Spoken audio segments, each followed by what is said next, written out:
الشيطان الرجيم. بسم الله الرحمن الرحيم.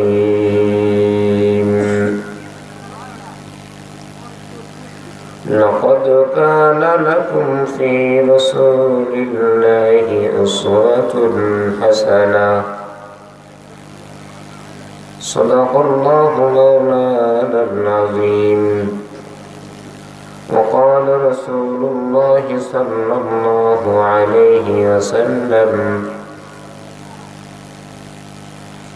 ثلاثة قد حرم الله عليهم الجنة: مدمن الخمر والعاق لوالديه والديوث الذي يقر في أهله الخبث، أو كما قال النبي عليه الصلاة والسلام.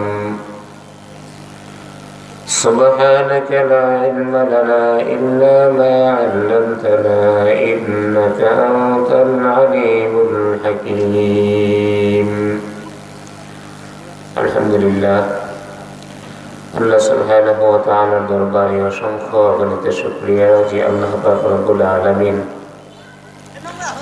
আমাদেরকে কোরআন এবং হাদিসের আলোচনা শ্রবণ করার জন্য দ্বীনি এক মজলিস জান্নাতের বাগানে আসার এবং বসার তৌফিক দান করছেন। ইসলাম এবং মুসলমানের এক দুর্দিনে বিপর্যয় মুহূর্তে যখন গোটা দুনিয়ার সমস্ত মুসলমান কুফর, শিরক, নাস্তিকতা, মিথ্যাচার, আল্লাহর নাফরমানির ঘন অন্ধকারে আচ্ছন্ন, ইসলাম এবং মুসলমানের খুব বিপর্যয় অবস্থায় যখন চলছে, কোরআনের আলোচনা শ্রবণ করারও সুযোগ মানুষ পাচ্ছে না, সেটার থেকে মানুষ বঞ্চিত। আগের মতো মাহফিল এখন হইতেছে না, কি বলেন? মাহফিলও হচ্ছে না, কোরআনের আলোচনাও আমরা শুনতে পারতেছি না। কোরআন সুন্নাহ থেকে মানুষ এমনিতেই অনেকটা দূরে। অন্যদিকে গোটা দুনিয়াব্যাপী ইহুদি খ্রিস্টানের ষড়যন্ত্র আর চক্রান্ত, কিভাবে মানুষকে ইসলাম থেকে দূরে সরানো যায়, পৃথিবীর মানচিত্র থেকে ইসলাম এবং মুসলমানের নামকে মুছে ফেলে দেওয়া যায়, এই ষড়যন্ত্র আর চক্রান্ত গোটা দুনিয়াব্যাপী চলছে। এমত অবস্থায় কোরআন সুন্নাহর আলোচনা মানুষের জন্য শ্রবণ করা এটা এত বড় জরুরি হয়ে পড়েছে। মানুষ যদি কোরআন সুন্নাহ থেকে দূরে থাকে, ওলামা একরাম থেকে দূরে থাকে, তাহলে প্রত্যেকটা মানুষ সহজেই এমনি অটোমেটিকলি সে বেঈমান হয়ে যাবে। কারণ আমাদের ঈমান ধ্বংস করার চক্রান্ত চতুর্দিক দিয়ে চলছে, কিন্তু ঈমান মজবুত করার কোনো ধরনের পন্থা, কোনো ধরনের চেষ্টা আমরা করতেছি না। তো যদি এইভাবেই বসে থাকে প্রত্যেকটা মানুষ, ঈমানকে নবায়ন না করে, ঈমানকে তরতাজা না করে, ঈমান বাড়ে যেখানে এরকম মজলিসে না যায়, কোরআন সুন্নাহর আলোচনা থেকে যদি মানুষ দূরে থাকে, এমনিতেই আস্তে আস্তে করে মানুষ গোমরা হয়ে যাবে। এই জন্য আল্লাহ তাআলা মুমিনদের জন্য বলছেন, ওয়াযাক্কির ফাইন্না যিকরা তানফাউল মুমিনিন। বেশি বেশি কোরআনের আলোচনা করো, বেশি বেশি দ্বীনি মুযাকারা করো। লাভ হবে কি? বলে তাহলে মুমিনদের উপকার হবে। কারণ আল্লাহ বলছেন, ইযা তুলিয়াত আলাইহিম আয়াতুহু যাদাতুহুম ঈমানা। যখন কোরআনের আলোচনা করা হয় যারা ঈমানদার, তখন তাদের ঈমান আরো বেড়ে যায়। ঈমান আরো কোরআনের আলোচনার দ্বারা বাড়ে। এজন্য কোরআনের আলোচনা যত বেশি শুনবো, তত আমাদের ঈমানি চেতনা বাড়বে। কোরআনের আলোচনা থেকে যদি আমরা দূরে সরে যাই, তাহলে আমাদের ঈমানের লাইট, ঈমানের ব্যাটারি এমনি ফিউজ হয়ে যাবে, দুর্বল হয়ে যাবে। তখন এই দুর্বল ঈমান দ্বারা দিনের উপর চলা কি হবে না? সম্ভব হবে না। এই জন্য যত সময় আলোচনা হয় কোরআন সুন্নাহ থেকে, আমরা শেষ পর্যন্ত আলোচনা শ্রবণ করার চেষ্টা করবো ইনশাআল্লাহ।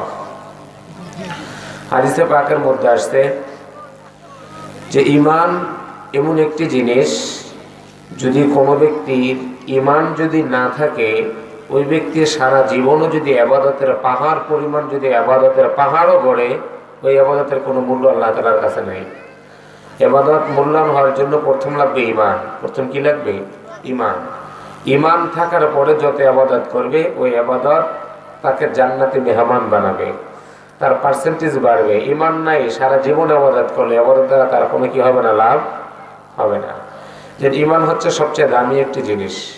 ঈমানকে আমাদের ঠিক রাখতে হবে, ঈমানকে সংরক্ষণ করতে হবে, হেফাজত করতে হবে। আল্লাহ তাআলা বলছেন আমিনু কামা আমানান নাস, তোমরা ঈমান আনো যেরকম ঈমান আনছে সাহাবায়ে কেরাম। ফাইন আমানু বিমিসলি মা আমানতুম বিহি ফাকাদ ইহতাদাও, তাদের মতো যদি ঈমান আনতে পারো তাহলে তোমরা হেদায়েত পেয়ে যাবে। কাদের মতো ঈমান আনতে বলছেন? সাহাবায়ে কেরামের মতো। সাহাবায়ে কেরামের মতো যদি তোমরা ঈমান আনতে পারো তাহলে তোমরা হেদায়েত পেয়ে। তাহলে আমাদের ঈমান আনতে হবে কাদের মতো? সাহাবায়ে কেরামের মতো। সাহাবায়ে কেরাম যেমন নিজের জীবনের তাজা জীবনটা বিলীন করে দিয়ে ঈমানের উপর অটল অবিচল ছিল, ঈমানকে নষ্ট হতে দেয় নাই, ঈমান ভাঙে নাই, ঈমানকে ছিনে কাউকে নিতে দেয় নাই, তদ্রূপ যেই মুসলমান ঈমানের উপর অটল অবিচল থাকবে, আমার জীবন চলে যাবে কিন্তু আমি ঈমান ছাড়া হব না, আমার জীবন যেতে পারে আমি আমার ঈমান বিক্রি করব না, আমার ঈমান দিব না, কোনোভাবে ঈমানকে নষ্ট হতে দিব না, এমনটা যদি কোনো ব্যক্তি দৃঢ় প্রত্যয় করে সেই সফল কাম হবে। ওই ব্যক্তি দুনিয়া এবং আখিরাত উভয় জাহানের কল্যাণগামী হবে। এই জন্য দামি এক ঈমানওয়ালা সম্পদ আমাদেরকে আল্লাহ দান করছেন, এটা হেফাজত করে, এটা আমাদের দায়িত্ব। যদি এটা কোনোভাবে আমার থেকে ছুটে যায় আমার সারা জীবনের সমস্ত ইবাদত বরবাদ, সমস্ত ইবাদত বরবাদ, এগুলো কোনো কাজে আসবে না। ঈমান ঠিক থাকবে কিভাবে? ঈমান আমরা ঠিক থাকবে কিভাবে, কি কাজের মাধ্যমে আমরা আমাদের ঈমানকে ঠিক রাখতে পারবো? বলে ঈমান ঠিক রাখার জন্য এক নম্বর কাজ হচ্ছে আমার প্রত্যেকটা কাজ রসুল আরবির তরিকায় আমাকে করতে হবে। কার তরিকায়? রসুলের তরিকায়। পা থেকে মাথা পর্যন্ত মোহাম্মদ আরবির আদর্শ দিয়ে সাজাতে হবে। কার আদর্শ? রসুলের আদর্শ। নিজের শরীরে, স্ত্রী, ছেলে, মেয়ে, ঘরে, সমস্ত জায়গায় রসুলের আদর্শ দিয়ে যদি আমাকে, আমার পরিবারকে, সমাজকে, প্রত্যেকটা ক্ষেত্রে যদি রসুলের আদর্শ দিয়ে আমাকে আমি সাজাইতে পারি, ঘরকে সাজাতে পারি, তাহলে আল্লাহ সুবহানাহু ওয়া তাআলা আমাকে মজবুত ঈমানের সাথে জান্নাতি মেহমান আল্লাহ তাআলা বানিয়ে দিবেন। তাহলে আমার ঈমান আছে না নাই, আমি ঈমানের উপর টিকে আছি না নাই, এটা বোঝার এক নম্বর আলামত যে আমার পা থেকে মাথা পর্যন্ত রসুলের আদর্শ কতটুকু আছে, আমার ঘরের মধ্যে কতটুকু আছে, আমার ছেলের মধ্যে কতটুকু আছে, আমার মেয়ের মধ্যে কতটুকু আছে, সকলের মধ্যে আমাদের পরিবারে কি পরিমাণ রসুলের আদর্শগুলো আমরা উঠতে পেরেছি। যদি দেখা যায় না আমার মধ্যে আছে, আমার মুখে দাঁড়িয়ে আছে, মাথায় টুপি আছে, শরীরে পাঞ্জাবি আছে, 5 ওয়াক্ত নামাজ আমি জামাতের সাথে আদায় করি, আমার মেয়ে নামাজ পড়ে, আমার স্ত্রী নামাজ পড়ে, আমার ছেলে নামাজ পড়ে, আমার পরিবারের মধ্যে পর্দা আছে, ঘরে কোরআনুল কারীমের তেলাওয়াত আছে, ঘরে গানের আওয়াজ আসে না, ঘরে স্টার জলসা চলে না, স্টার প্লাস চলে না, জি বাংলা, জি প্লাস ঘরে চলে না, ভারতের নোংরা চ্যানেলগুলো আমার ঘরে চলে না, মেয়ে, ছেলে, বাবা, মা একত্রিত হয়ে ভারতের নোংরা চ্যানেলগুলো দেখে না, নেগেট মুভি দেখে না, কলকাতা মুভি, চাইনিজ মুভি এগুলো দেখে না, আমার মেয়ে, ছেলে সকলেই সকালবেলা উঠে ঘুম থেকে কোরআনুল কারীম নিয়ে বসে, মেয়ে সকালে কোরআন তেলাওয়াত করে, সন্ধ্যায় কোরআন তেলাওয়াত করে, স্ত্রী ফজরের নামাজ পড়ে কোরআন তেলাওয়াত করে ঘরের কার্যক্রম শুরু করে, মেয়ে কোরআনুল কারীমের তেলাওয়াত করে ঘরের কার্যক্রম শুরু করে। এমনটা যদি আমার ঘরের অবস্থা হয়, আল্লাহু রাব্বিল কাবা, কসম খোদার, আল্লাহ তাআলা ওই পরিবারকে জান্নাতি পরিবার বানায় দিবেন। কিন্তু আমাদের অবস্থা কি? সকালবেলা ঘরে গানের আওয়াজ, সন্ধ্যায় গানের আওয়াজ, সকালে টেলিভিশনের আওয়াজ, রাত্রে ঘুমের সময় টেলিভিশনের আওয়াজ, ঘুমাচ্ছে বিছানার সামনে রিমোট, হাতে রিমোট, টেলিভিশন চলতেছে, চোখ টেলিভিশনের পর্দার দিকে, সারা রাত টেলিভিশন চলছে, আমি ঘুমাইতেছি, টেলিভিশন চালু রেখে তারপর আমরা ঘুমিয়ে যাই। যদি এইভাবে রাত্রে আমার মৃত্যু হয়, জান্নাতে যাওয়ার আশা করা যায় না। রাত্রভর স্মার্টফোন হাতের মধ্যে নিয়ে ফেসবুক আর নোংরা ছবি দেখতে দেখতে দেখতে দেখতে এক পর্যায়ে আসতে ফজরের আজানটা যখন দিবে এমন সময় আসতে কম্বলটা মুড়ে দিয়ে এরপরে ঘুমিয়ে যায়। হায় রে, রাত্র শেষ হয়ে গেল, আমাকে ঘুমাতে হবে। সারা রাত ঘুমায় নাই, ফজরের আড্ডা এরপরে ঘুমায় 10টা পর্যন্ত। এটা কোনো মানুষের চরিত্র হতে পারে না। লাকাদ কানা লাকুম ফি রাসূলিল্লাহি উসওয়াতুন হাসানা। যেই ঘরে সকালে কোরআন তেলাওয়াত, সন্ধ্যায় কোরআন তেলাওয়াত, ওই ঘরের মধ্যে আল্লাহ তাআলা বরকত দান করেন। বরকত দান করেন কে? ঘরের মধ্যে বরকত নাই, ছেলে সন্তানে মিল মোহাব্বত নাই, স্ত্রী স্বামী মিল মোহাব্বত নাই, সব কারণ এক জায়গায়। ঘরের মধ্যে কোরআন ঢুকান, কোরআনুল কারীমের তেলাওয়াত, 5 ওয়াক্ত নামাজ যেই ঘরে হবে কোরআন তেলাওয়াত হবে। যেই মেয়ে যেই স্বামী নামাজ পড়বে কোরআন তেলাওয়াত করবে, ওই স্বামীর প্রতি অটোমেটিক আল্লাহ তাআলা ওই মহিলার প্রতি তার স্বামীর মনকে আল্লাহ তাআলা দুর্বল করে দিবে। যে স্বামী 5 ওয়াক্ত নামাজ পড়বে কোরআন তেলাওয়াত করবে, স্ত্রীর মহব্বত আল্লাহ তাআলা কুদরতি ভাবে ওই মহিলার অন্তরের মধ্যে স্বামীর মহব্বত ঢেলে দিবেন। এই জন্য আমাদের ঘরের মধ্যে মিল মোহাম্মত না থাকার কারণ হচ্ছে এটা, রাসূলের তরিকাকে আমরা জবাই করে দিছি। ঘর থেকে আমার পা থেকে মাথা পর্যন্ত সব জায়গা থেকে রাসূলের তরিকা জবাই করে দিছি। আমার মুখের থেকে আমি জবাই করে দিছি। মুখের মধ্যে নাই, মাথার মধ্যে নাই, শরীরে নাই, হাতের মধ্যে নাই, পায়ের মধ্যে নাই, চলাফেরা নাই, ঘরের মধ্যে নাই, মেয়ে নাই, ছেলের মধ্যে নাই, কারো মধ্যে নাই। রাসূলের সুন্নাত ঘর থেকে বের করে দিছি, আল্লাহর রহমত আমাদের ঘর থেকে বের হয়ে গেছে। ফাতেমাতুজ জাহরা রাদিয়াল্লাহু তাআলা আনহা ক্ষুধার্ত, তাফসিরে কাবীর, তাফসিরে মাযহারের মধ্যে আসছে এবং তাফসিরে বাগাওয়িতে আসছে, 3 দিন যাবত লা ইউকাদু ফি বাইতিহি নারা মিন সালাসাতি আইয়াম, 3 দিন যাবত আগুনে জ্বলে না, চুলার মধ্যে খাবার খায় না, খুব অসুস্থ অবস্থা। এমন অবস্থার মধ্যে চিন্তা করলো 3 দিন যাবত তো খানা খায় না, যে ইলতাসাকাত যহরুহা বিবাতিহা, পেটটা পিঠের সাথে লেগে গেছে, ওগারাত আইনা, চোখটা গর্তের মধ্যে চলে গেছে। এমন অবস্থা আলিয়া মুরতাদা রাদিয়াল্লাহু তাআলা আনহা সে ফাতেমাতুজ জাহরাকে ডেকে বলল, ফাতেমা আমরা তো অসুস্থ, মানে ক্ষুধার তাড়নায় আছি, অনেক ভুকা ফাঁকা, অনেক অসুস্থ, অতএব তোমার বাবার কাছে দেখলাম আজকে কয়েকটা সদগার ছাগল আসছে। কিসের ছাগল? সদগার। তুমি যাই যদি বুঝে বলতে পারো তাহলে আমাদেরকে মনে হয় একটা দিবে, একটা দিলে আমরা সেখান থেকে ক্ষুধা নিবারণ করতে পারি। দেখেন রাসূলের কি শিক্ষা। চলে গেছেন বাবার কাছে, রাত্র হয়ে গেছে, রাত্রেই চলে গেছেন। আস্তে দরজার সামনে ফা করাত আলাল বাব, দরজার মধ্যে নক করছে, ফা ফাতাহাল বাব, রাসূল দরজাটা খুলে দিয়েছে। দরজা খোলার সঙ্গে ওখানে দরজা খুলতে যায়, সাকাতা রিদাহু আন মানকাবাইহি, রাসূলের কাঁধের উপরে একটা চাদর ছিল, চাদরটা জমিনের মধ্যে পড়ে গেছে। আয়েশা রাদিয়াল্লাহু তাআলা আনহা বলেন, ইয়া রাসূলুল্লাহ, ইয়া হাবিবাল্লাহ, নবীজি আপনি কেন এত দ্রুত বসার থেকে উঠে গেলেন? আপনি তো আস্তে আস্তে যেতে পারতেন। বলে, আয়েশা তুমি তো জানো না, আমার ঘরের দরজার মধ্যে এমন এক ব্যক্তি নক করেছে। সে কি নক করেছে তুমি জানোনি? ওই লোকটা যখনই আসছে তখনই আমার নাকের মধ্যে ফাতেমার ঘেরার নামি পেয়েছি। ইন্নী ওয়াজাদতু রিহা ফাতেমাতুজ জাহরা, আমি ফাতেমার ঘেরান আমার নাকে পেলাম। এই জন্য এত রাত্রে গভীর রজনীতে ফাতেমা কেন আসলো আমি ভয়ে দরজাটা তাড়াতাড়ি খুলে দিয়েছি। আল্লাহু আকবার। দরজাটা নবী আরবি খুলে দিলেন। ফাতেমা রাদিয়াল্লাহু তাআলা আনহা সুন্দরভাবে চলতে পারে না, মিন শিদ্দাতি ফারাহিল যাও, অনেক ক্ষুধার তাড়নায় ফাতেমা সুন্দর মতো চলতে পারে না। দরজার সামনে ফাতেমা দাঁড়ানো, আল্লাহ নবী তাকে ঘরের মধ্যে ঢুকিয়ে দিলেন। এ ফাতেমা, এত রাত্রে তুমি কেন আসছো আমাকে জানায় দাও। ফাতেমা বলে, বাবা শুনেছি আপনার দরবারে নাকি 6টা সরদার ছাগল এসেছে, একটা ছাগল যদি আমাদেরকে দিতেন তাহলে হয়তো আমরা ক্ষুধা নিবারণ করতে পারতাম। এই জন্য আপনার দরবারে আমরা তো গভীর রজনীতে আপনার দরবারে এসেছি। আল্লাহ নবী জানায় দেয়, ফাতেমা ফাতেমা একটা ছাগলের মাধ্যমে হয়তো বা একদিন তোমার ক্ষুধা নিবারণ হবে, 2 দিন ক্ষুধা নিবারণ হবে। ও মা, আমি রাসূল তো চাই এমন একটা আমল আমি তোমাকে শিখিয়ে দিতে চাই, যে আমলের বিনিময়ে 1 দিন 2 দিন না, যতদিন পর্যন্ত তুমি বেঁচে থাকবা তোমার রিজিকের দরজা আল্লাহ তাআলা আসমান থেকে খুলে রাখবে। এমন একটা আমল তোমাকে শিখায় আমি দিতে চাই। ও মা ফাতেমা, তুমি কি আমল নিবা না তুমি ছাগল নিবা আমাকে জানায় দাও। ফাতেমা রাদিয়াল্লাহু তাআলা আনহা বললেন, বাবা আপনি আমাকে আমলটা শিখিয়ে দেন, আমি আমল নিতে চাই। আমি ছাগল নিতে চাই না, আমি আমল নিব। বলে, আমলটা হলো প্রতিদিন ফজরের নামাজের পরে 2 রাকাত নামাজ তুমি আদায় করবা। এরপরে হাতটা আল্লাহ তাআলার দিকে উঠায়া মাত্র 5টা বাক্য মা তুমি জবান দ্বারা যদি বলতে পারো, আমার আল্লাহ তোমার রিজিক যদি আসমানও থাকে ওই আসমান থেকে জমিনে আল্লাহ পাঠিয়ে দিবে। বাক্য কয়টা? 5টা বাক্য জবান দ্বারা বলবা।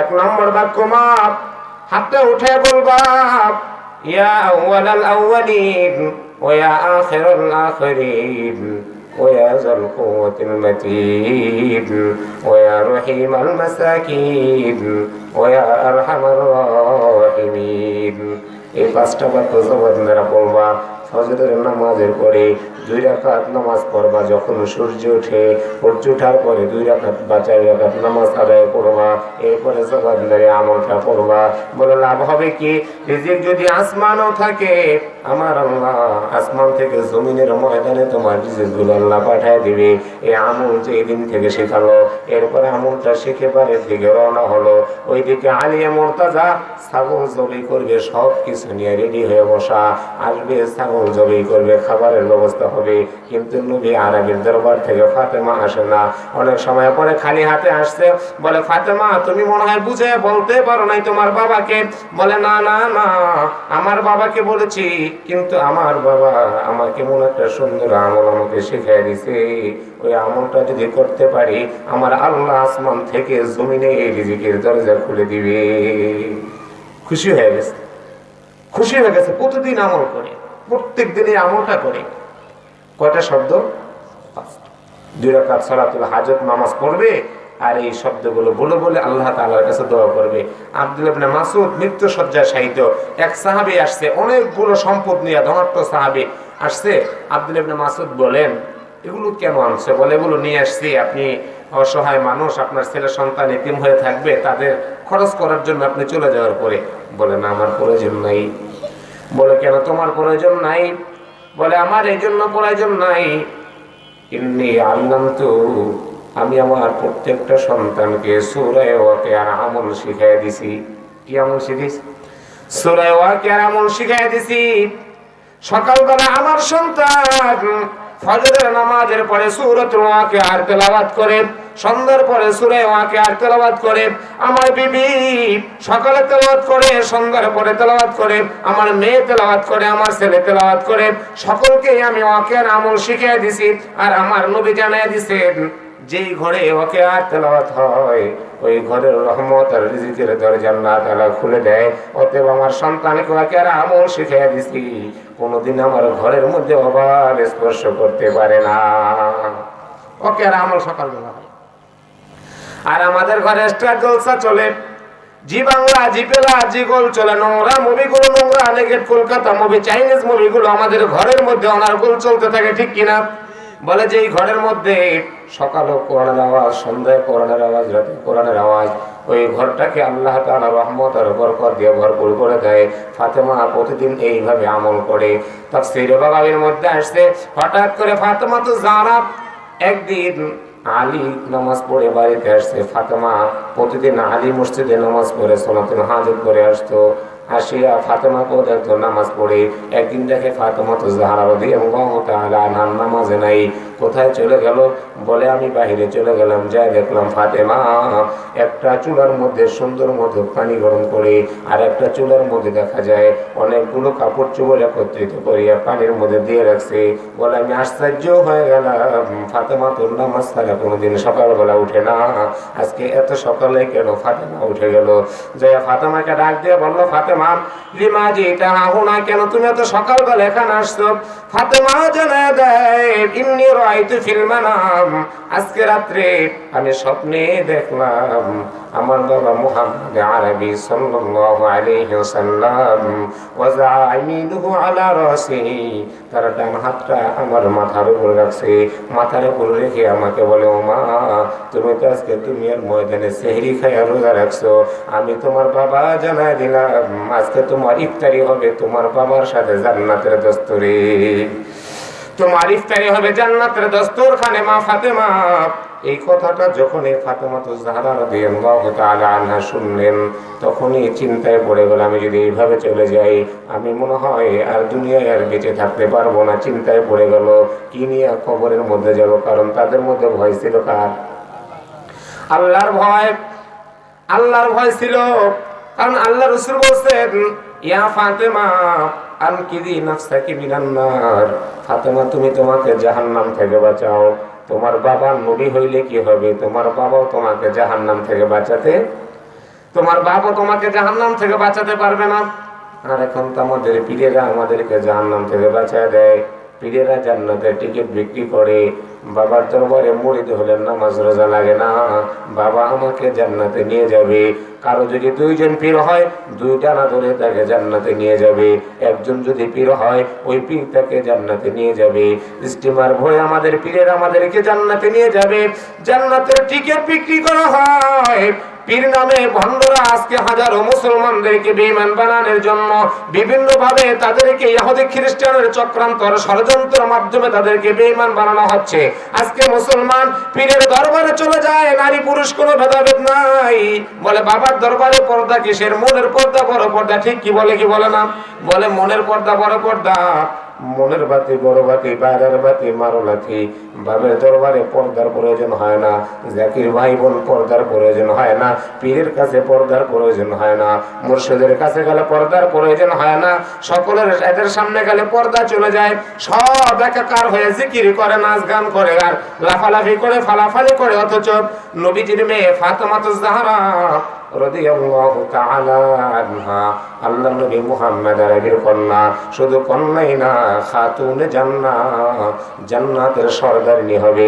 শুধুই মাত্র সরদারি না, রাসূল আরবি বলেন, মেরাজের রজনী যেদিন আমি জান্নাত ভ্রমণ করলাম, লাম আরা ফিল জান্নাতি আহসানা মিনহা শাজারা ওয়ালা সামরা, জান্নাতের ময়দানে এত সুন্দর একটা গাছ আমি নবীর চোখের সামনে পড়ল।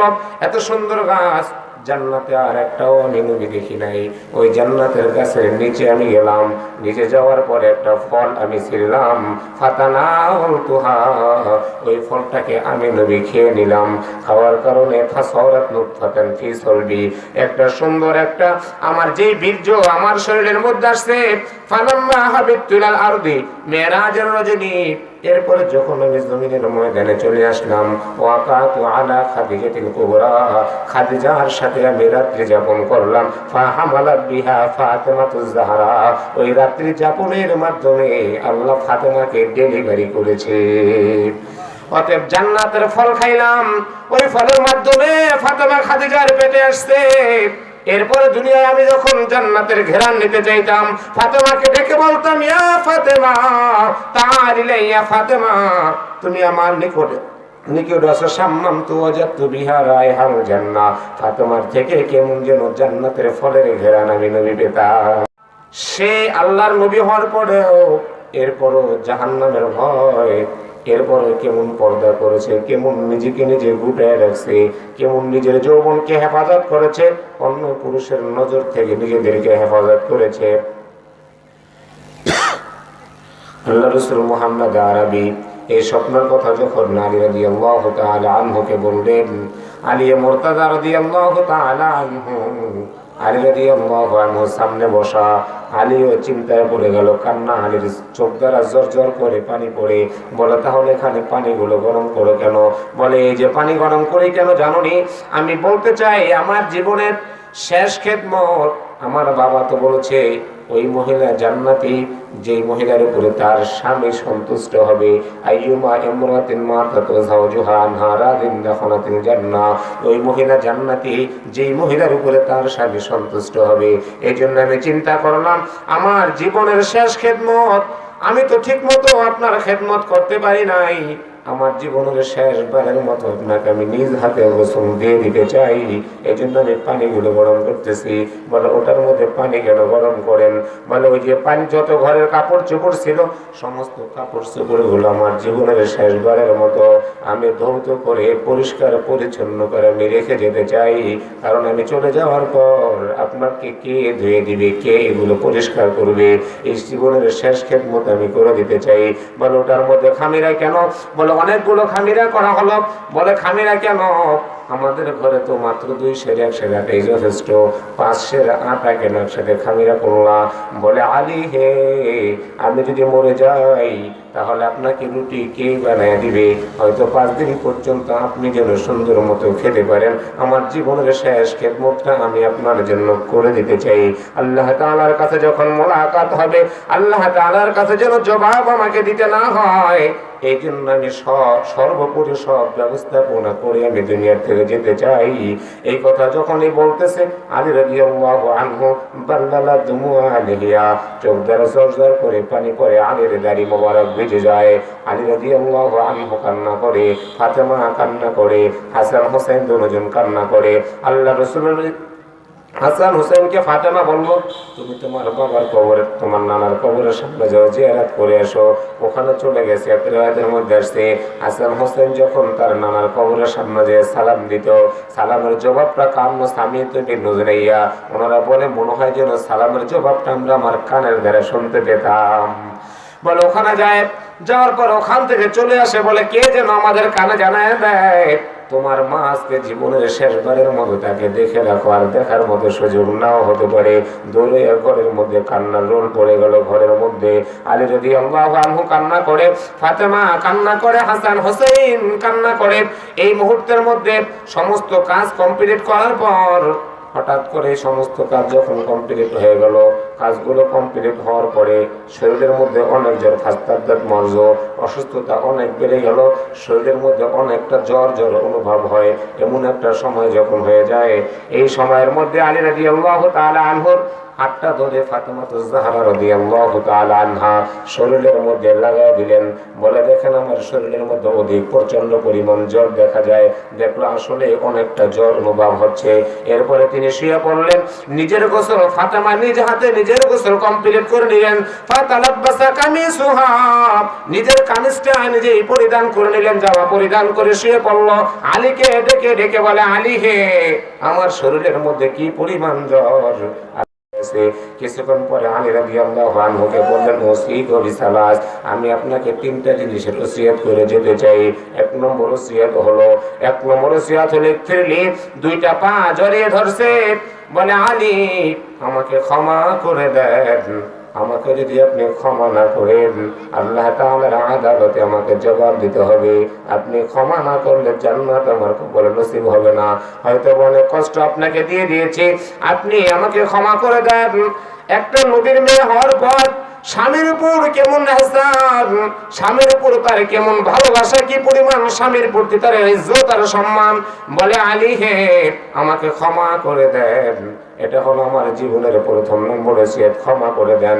আলী চোখ দিয়ে জোর করে পানি ছেড়ে বলল, তুমি তো আমার সাথে এমন কোনো আচরণ করো নাই, তোমাকে ক্ষমা করতে হবে। কোনো সময় তো আমাকে কোনো কষ্ট দাও নাই। বলে দ্বিতীয় নম্বর হলো, আমি যখন মৃত্যুবরণ করব, আমার মৃত্যুর পরে আমার দুইটা সন্তান হাসান হোসেন আমার ব্যথা ভুলে যাওয়ার আগ পর্যন্ত তাদেরকে দুইজনকে দুই পাশে রাখবেন। এরপর আপনি একটা বিয়ে করে নেবেন। তৃতীয় নম্বর ওসিয়ত হলো, যেটা আমি বুঝানোর জন্য বলতেছি, আমাদের বর্তমান মেয়েদের